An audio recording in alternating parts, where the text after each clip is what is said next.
Now it's time for the weather with Tyne Logan.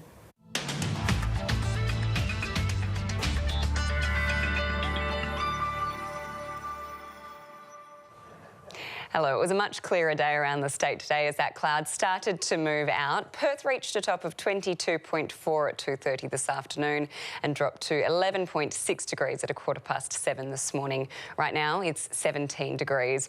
And it was a mostly mild day through southern parts of the state during today as well, following one final downpour overnight.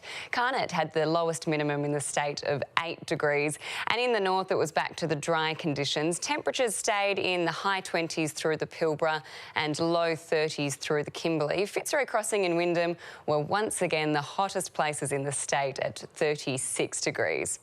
Now, from tomorrow, WA's weather is going to be dominated by a ridge of high pressure developing over southern parts of the state, which is going to keep the winds light over southern districts, but also drive in some of the gustier winds through the Pilbara.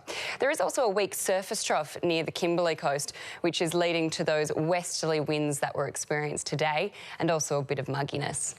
Looking around the country tomorrow, there will be some showers in Alice Springs, only light though, and a top of 26 degrees.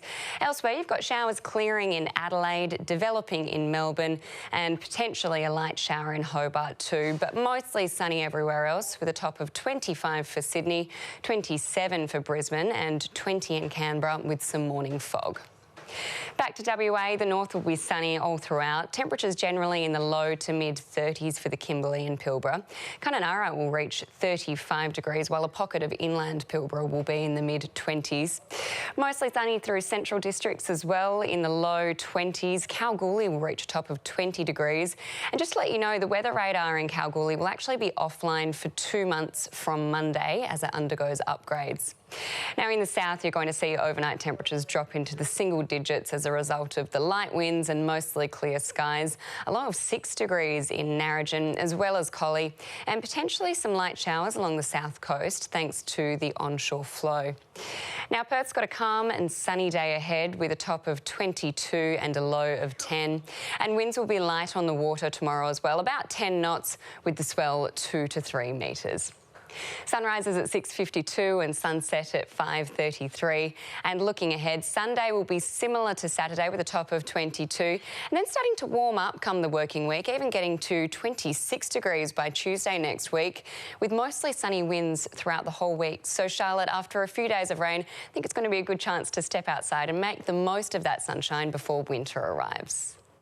Thank you very much, Tyne. Finally tonight, some people collect stamps, others treasure coins. David McGowan's pride and joy is his historic cinema equipment.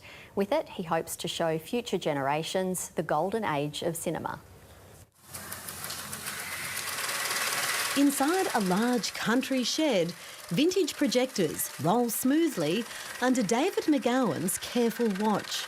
The 71-year-old has been reassembling the machines after acquiring a huge private collection of old cinema equipment from Queensland. I grew up in this industry, I know this industry backwards.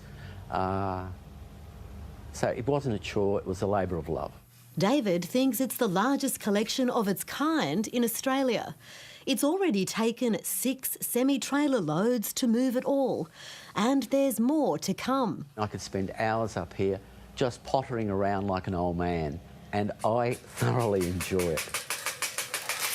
The projectors range from 100-year-old hand-cranked machines of the silent era through to examples from the 1960s and 70s. These things are like vintage cars. When they're running, they talk to you. This is one hot projector head, this. There are also hundreds of reels of film to clean and sort. As the projectors are tested, old slides, features and commercials come to life. We've seen vinyl making a comeback, and during this COVID period, we've seen cinemas that still have 35 and 70mm projectors being able to re-screen classic movies that way. The film buff also owns a local cinema, which he's reimagined as a 1950s-style picture palace. Over the years, David McGowan has continually added to the lavishly decorated theatre. He says he likes to help people escape to a different time.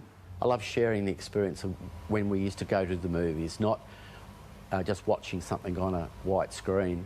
I enjoy the theatrical experience. In a digital age, he wants future generations to know how it all began.